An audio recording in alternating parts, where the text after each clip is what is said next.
Louisiana Tech's a really good club, and you know, they had some adversity this weekend. They had the scenario where you know, they played the late game. They had to get up early on Saturday. They had to beat a very good Cal State Fullerton club today. I thought they had a lot of momentum, and you know, then in the infield, outfield, they lose their dadgum catcher Diaz, who was a really good player. You know, they hit the infield pop-up at the end, and he slams into the wall and looked like he, you know, jammed his knee up. I think that really hurt him. And it's kind of interesting how the game works out. They lose him early in the ball game, and we lose Reed because Reed gets hit in the hand, you know, early in the ball game as well. So I don't think either one of us were, you know, at full speed with our rosters tonight because of injury. But they deserve a lot of credit. They had a great year. They have a really good lineup. They pitch it well. They're very well coached. They're a really nice club. And I think if we're playing them at their place, I think if we're playing them at a neutral site, might be a little bit of a different, you know, ball game. But you know, I think Zach just went out there with a purpose tonight. Just really was dominant. He's striking out. I guess he faced 23 guys, something like that. And he strikes out 10 of the 23 faces. I mean, that's pretty dominant. And, you know, really it all worked around his fastball. There wasn't a ton of hard contact. You know, there at the end, he got to 109. He loaded the bases. You know, a little pop-up in the center field, and he walks a couple of guys. But, you know, we went right to Riggs, and Riggs was just, you know, dominant. I mean, and for a guy who threw 30-plus pitches on Friday, you know, we really felt like he was going to be a one or two hitter type scenario for him, and but he just was dominant. We got some big hits. You know, obviously Rook had a huge hit in the ball game, and you know, what can you say about Robbie? He's a guy that gets 3 different hits tonight without the ball leaving the infield. I think that says a lot about his game and really understanding who he is. So we had a lot of people contribute tonight. We're going to see how Mr. Reed Humphreys is tomorrow morning, because if we lose him, it's like losing 2 different guys. So hopefully we'll get the good report from Dr. Linton tomorrow morning. Questions, student athletes. We'll start on the second row. Zach, on practically all your strikeouts, whether you're swinging or check swinging, did you think they were going to be an aggressive offense and you could come after and get and bite them some pitches?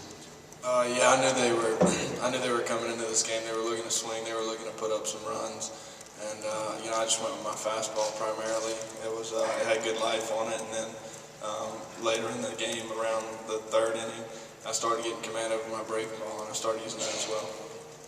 Go to the front. Ben White, Commercial Dispatch. Zach, when Rigby got the 3 outs or whatever, right, you were about the 2nd or 3rd guy to beat him coming off the field, showed a lot of emotion. You talk about just what you were feeling when he got you out of the jam and just what Rigby was able to do in those 3 innings he pitched. Yeah, it was amazing. You know, you come out of the game, you load the bases, you got no outs, and then a guy comes in there and, you know, strikes out the first 2 and then gets a lazy fly ball in the center. And, I mean, I don't really know how to put it in words, but yeah, I had some emotions flying, and it was awesome. Go to the front right, then we'll go back left. Logan Lowry, Daily Journal. Zach, did the rain delay, did it affect your pregame routine at all, and how did you kind of approach that? No, I mean, because there wasn't like a rain delay in the middle of the game, I was able to just kind of push back everything and, you know, still do what I needed to do before the game. All right, we'll go to the back left. Zach, how, I guess, confident were you in taking advantage of a team who hadn't played 2 games today, with you guys having a full day of press? Yeah, you know, I didn't really look at it like that. I went out there and I wanted to establish my fastball and get my defense working. And, you know, they made some amazing plays behind me. And, you know, chips kind of fell how they did. Stay in the back, go ahead. Brent Marcus Hunter, WAPT. After the game, you guys didn't dogpile, you just kind of went out there and shook hands. Was that more because you expected to win this one and, you know, you have bigger fish to fry? Yeah, you know, we were as a team, we're really excited to win this. This is a big regional with 3 really good teams in it, and we had to play well to win it, and we did that. But we talked in the locker room after the game. We've got a bigger mission. Winning a regional was not our goal from the beginning of the year. Our goal is to win a national championship, and we haven't accomplished that yet. So when we accomplish that goal, we will celebrate and we'll dogpile. But as of tonight, we're really excited. We're really happy, but we're not done yet. So we thought it fitting to treat it as a business meeting and as a business trip, and we did that. And I'm happy with how he played and how he responded after the game. So yeah. We'll go to the back right. Zach Rooker, WJTV. Your performance in the SEC tournament against Alabama, how much did you try to carry that on over into this start and pull out another quality start? Yeah, that's exactly what I did. I was able to really show something at Hoover, and it's kind of like I was able to remember muscle memory, and I just went back out there and I tried to do the same thing. I tried to establish my fastball early and let my off-speed work after that, and then of course involve my defense. Front right. Zach, Easton Colvin with 24/7. What's it like having the bullpen that you do behind you and you're getting back into that starting role? What's it doing for you out there? It gives me all the confidence in the world. It feels like no matter what scenario I come into or leaving, the guy that they put in behind me is going to come in, get the job done. We'll go to the front with Ben and then over here to the left. Brent, y'all bust out in that first game for 9 runs, hit it all over the park. In these last two, it just seems that y'all just the small stuff, the little things. How versatile do you think this offense is, and how many ways do you think y'all can win with that offense? Yeah, that's one of our strengths in this team.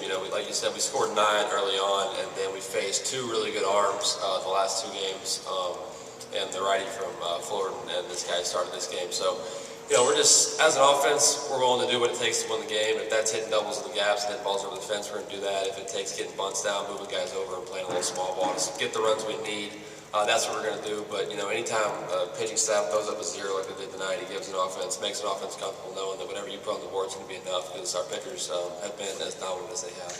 Go to the front, Mike. Brent, Mike Bonner from the Clarion Ledger. I know you don't focus on this one too much because you have other things ahead, but how much do you consider last year and the struggles you guys went through, and how much sweeter is it because of what you went through last year?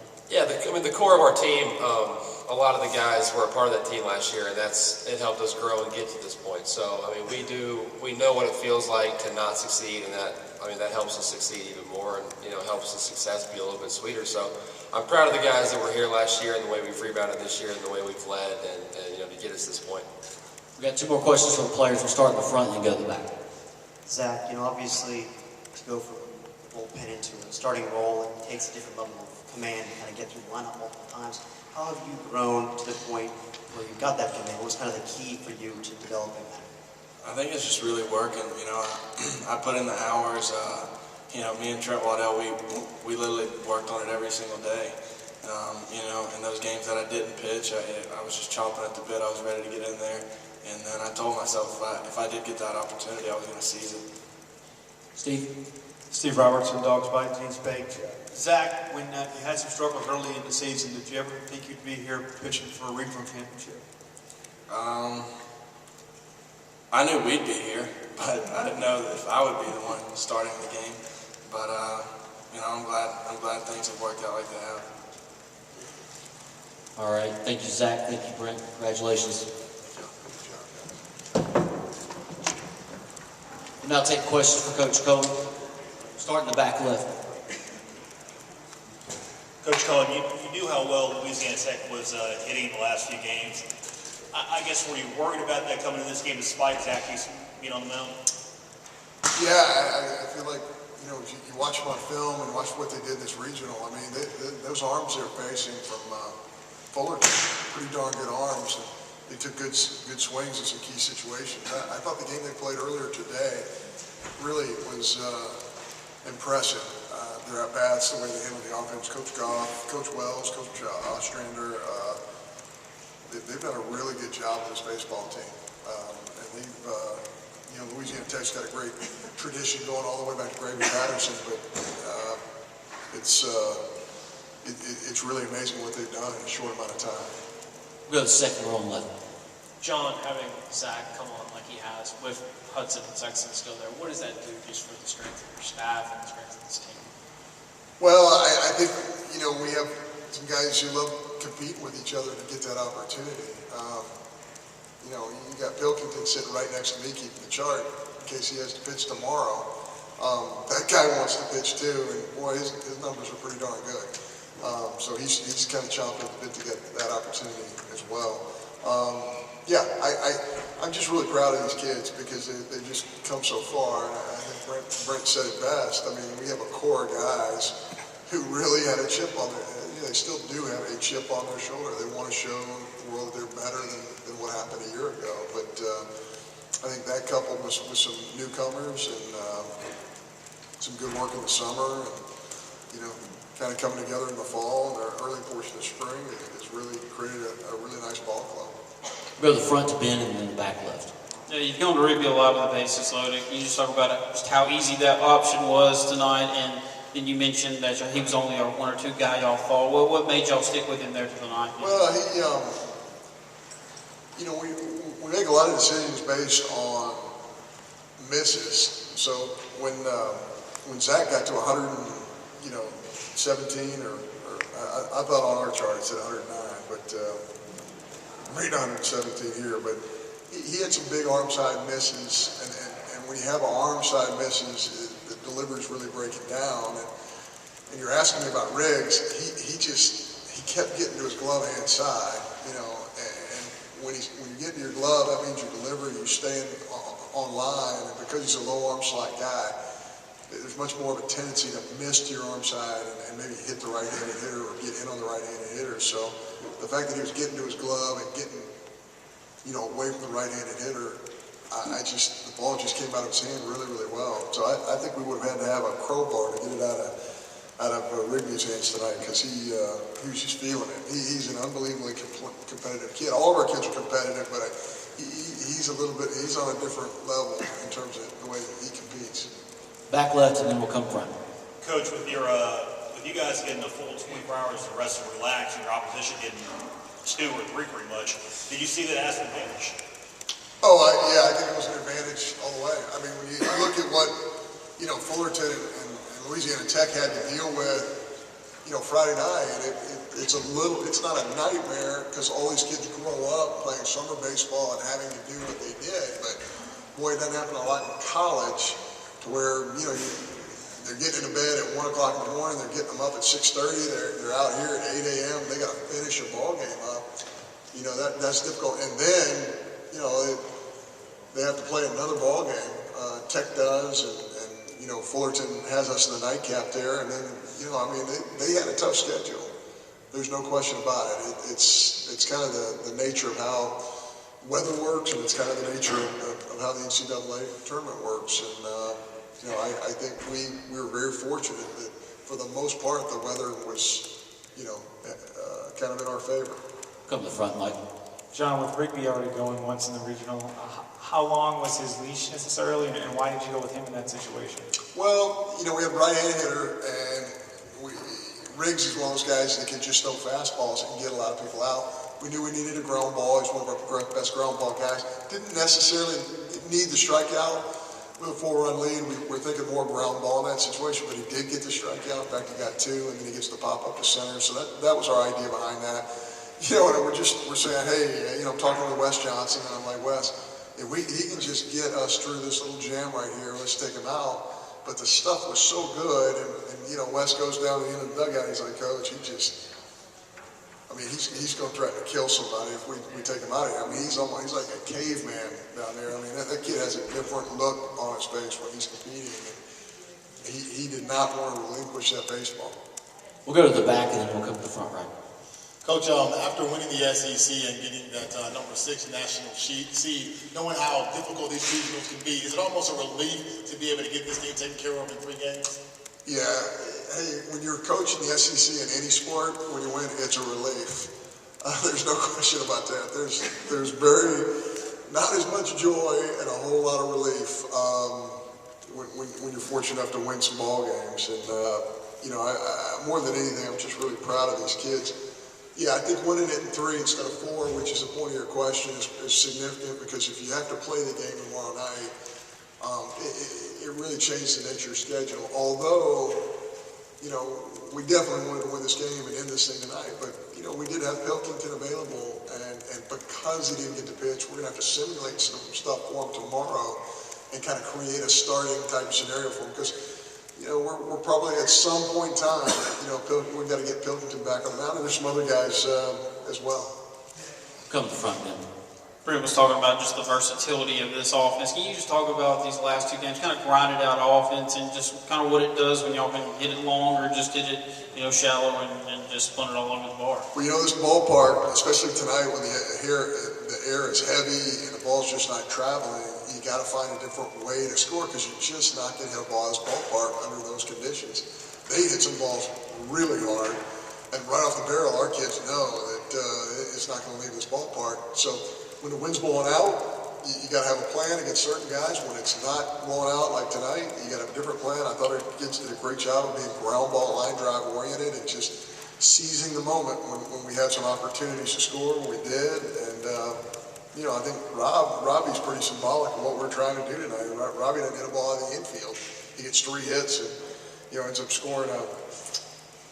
I guess Robbie didn't score a run for us, but he drove. Did he drive one in? Didn't drive one in either.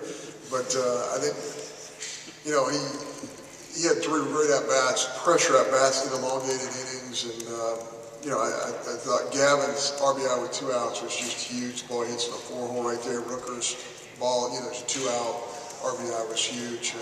Yeah, I think for whatever reason with 2 outs, our kids have really been able to simplify their swings and get big hits for us. We'll go to second row on the right with Bob, and then we'll come to the front left.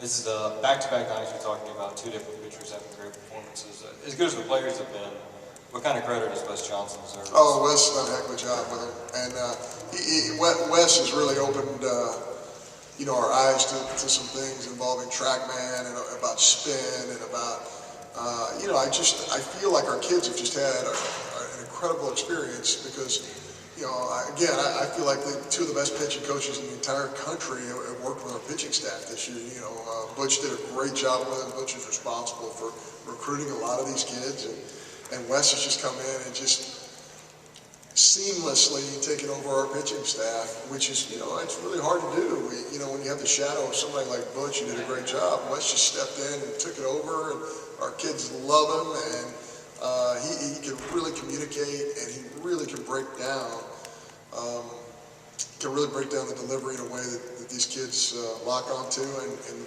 you know, his weighted ball program and things that he's doing strength and conditioning wise with these guys has just enabled them to really hold on to their velocity and actually gain velocity as well. Come to the front. Coach, from your perspective, when you look at Zach's development, from being, you know, big arm reliever to being a guy who can throw out here in a regional final game and give you, you know, 6+ innings of, you know, 2-hit ball. How has he gotten to that point in your eyes? Yeah, I just think he's really matured. I think it's a combination of several things. I think Wes has done a great job with him. I think his summer in the Cape was big. And quite frankly, I was saying this earlier, when you have a nucleus of guys that has a chip on their shoulder and they got punched in the mouth a little bit a year ago, that's a dangerous group of kids, man, you know, because they want this bad. And they show up and work their tail off every day. Yeah, I don't know what the weather's going to be like tomorrow morning, but they're going to come out of here, it's going to be 90-something degrees, and we're going to get our work done tomorrow morning. We let them choose if they want to do the morning or the afternoon, and they will grind right through it and give us the same effort that they gave us tonight.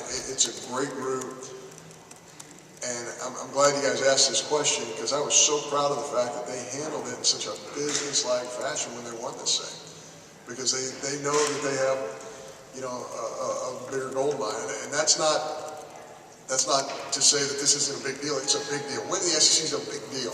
Winning a regional against these teams is a big deal. But they're really set on these goals, and it's fun to watch them accomplish them. All right, last 2 questions. We'll start in the back, and then we'll come to the front to Ben. All right, Coach, that was actually my question about the fact that these guys are taking the business-like mentality. Did you know that going into this, and how do you feel about the fact that you guys are going into this like that? You know, I was talking to Nick Migion and our staff before the ballgame. I said, hey, if we win this thing, I wonder how they're going to respond. You know, are they going to jump up and down? Are they going to dogpile on the field?